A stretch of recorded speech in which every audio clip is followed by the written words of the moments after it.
Good morning, ladies and gentlemen. So thanks, Irene, for introduction. And it's a great pleasure being on a stage with Dennis and Danny. And actually, I think I'm actually the youngest among the speakers, because I'm 29 years old. Although I don't look that young, but actually I'm 29 years old. People have been calling me uncle since I was in middle school. So I don't know why that happened, but this is the truth. Maybe something with genetics, but I'll figure out later. So for those of you visiting Hong Kong for the first time, I think I want to congratulate you first, because this is actually the best season to visit. Hong Kong is like, I would say Hong Kong has two kind of weathers. It's either too hot and too humid, or it's good weather. And now we're in a good weather, which account for about a quarter of all the 300 days a year. So I'm going to do a quick intro about Fano Labs. So basically, Fano Labs is actually a spin-off from the University of Hong Kong. So that's a story. How it started was actually I was doing research in school with my PhD advisor. And at some point, I became a Fulbright scholar at UC Berkeley. So that was 2015. I spent a year over there. And when I was about to finish the study, I was thinking about, join a school, join university, become a professor, or I'll join the likes of Google, which they pay really, really well, I would say, back in time. And versus, I could come back and do a startup. So at that time, I was more inclined to become a professor back then. But actually, what changed my mind was actually around early 2015, my school, HKU, was having a chat with me. They said, Miles, we have some new funding from the government that we can give you some money to do a startup if you want. And I thought that was a great idea, because I've always been looking to transfer our research in school into some commercial products. Because there's always a gap between the industry and academia. Because the industry always says that you're academia people, you just know nothing about the application. You just do your thing, and you just do your math, which doesn't make any sense to anybody. And academia people, your industry people are dumb, because you don't understand the arts of science, because you're not using the latest stuff that we have right now. So we can do things so much better than what you're doing right now, and you just don't know. There's always a gap, and somebody got to fill it. And at that time, my decision was I'm going to try to bridge the gap and see if I can turn what we're doing in school into something that's commercially viable, and that's something that's usable by the industry. And that's how we developed Fano Labs.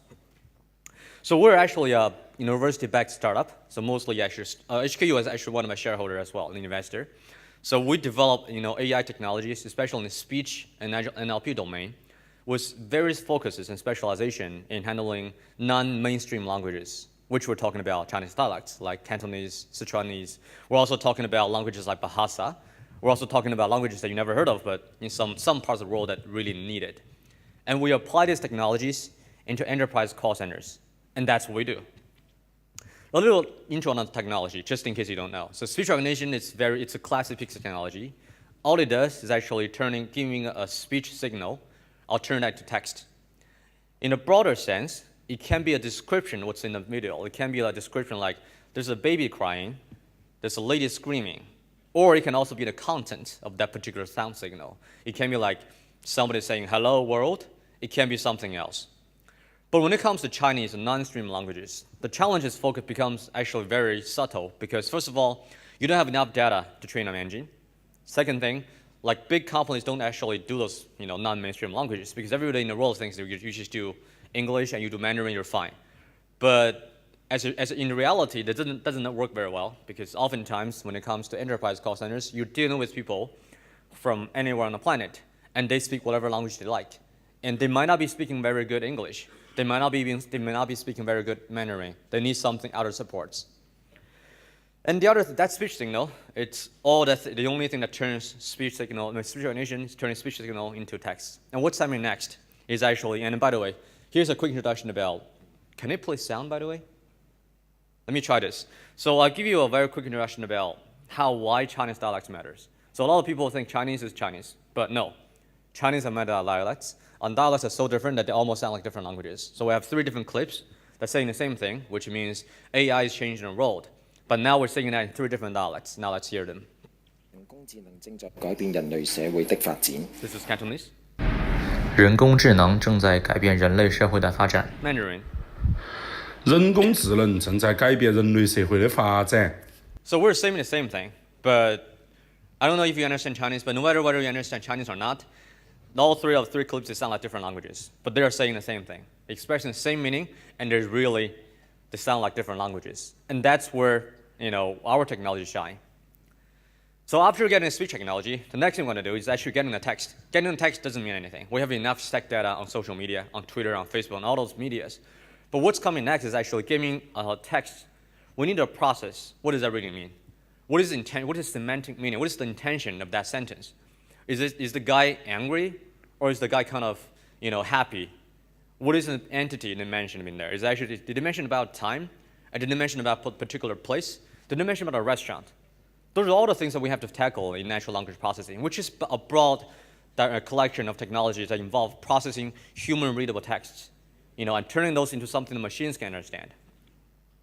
But then the other thing is getting the actual NLP stuff is when it comes to dialects and also the non-mainstream language. Here's a typical example.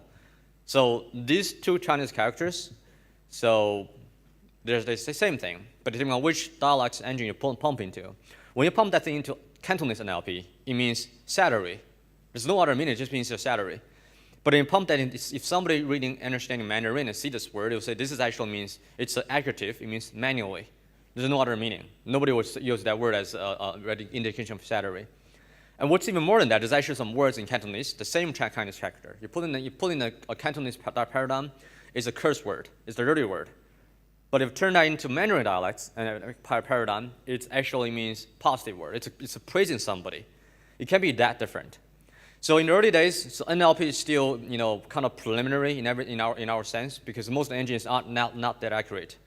But then as it turned out, if you have a context dialects, or those kind of a geographical contexts put in space, you can improve our accuracy by double digits. And that's some of the study we did while we were in school. So, but without the technologies, what we're going to do? So this is actually one of the most popular things we've been doing for our clients is, for many enterprises, they have a call center. Most of enterprises, if they're customer facing. So having a call center just means, in a general sense, it just means that somebody will answer a phone call when necessary. But there's a bigger picture behind it. So having a bad call center, or having someone who's answering a call badly, it's even worse than not having a call center. And this is actually a news clip from Houston, actually from about early April this year. It was actually in Houston. It was actually a lady operating 911 call, and somebody called, she texted to say, I have no time for you, blah, blah, blah, stuff like that, and I cut you short. And that's really, really bad. It became a big news on Twitter back then. But the problem with that thing is every contact center, what they want to do is actually, they want to commission some people. They will manually sample some phone calls and listen and evaluate them and tell them, oh, these are the things they're doing well, these are things they're not doing well. And it's not just about quality, it's also about reducing compliance risks. We've been working with one of the clients and one of the leading banks in China. It's one of the largest retail banks in China. The problem they have is actually a lot of the salespeople, they tend to oversell. They tend to make false statements when selling to senior people.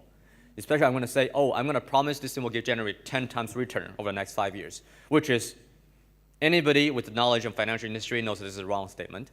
They cannot make that statement. Nobody can make that promises, nobody.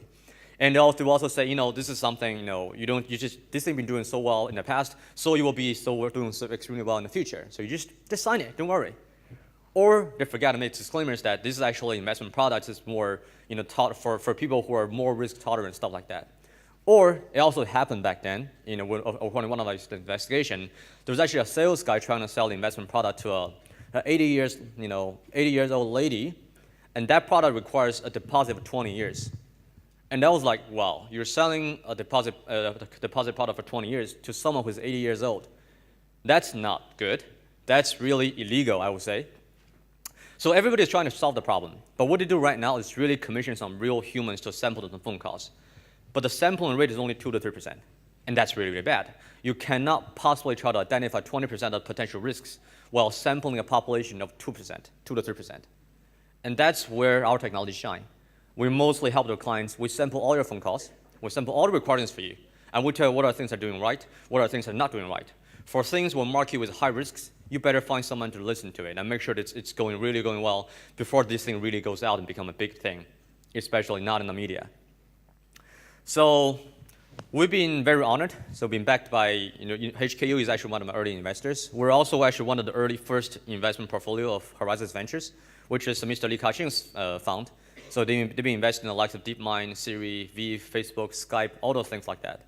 So we're also be proudly backed by Hong Kong Science Park and also the government. We did receive a lot of government funding over the past years. And also we see a lot of coverage in the media. So and then a quick intro about myself. So it's just like I was born and raised in China. So I came to mainland China, I mean the mainland China part of China.